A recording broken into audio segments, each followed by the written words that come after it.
آهای موها، داری میسوزی؟ وز کردی؟ یا فقط خسته ای؟ بذار بهتون نشون بدم خودشون چی میگن. هیچ دوری تو من نیست. پشمردم. تو فقط یه بوتاکس میخوای تا مثل قبل بدرخشی. سرم میسوزه، چربم، خستم. اویل تراپی با روغن طبیعی نجات. دارم وا میرم. دخترم ریخته.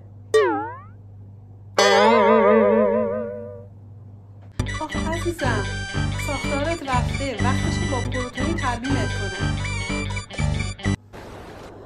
من یه ابرم، صاف نمیمونم. تو به کراتین نیاز داری تا صاف و مرتب بشی. من یه استراحت میخوام.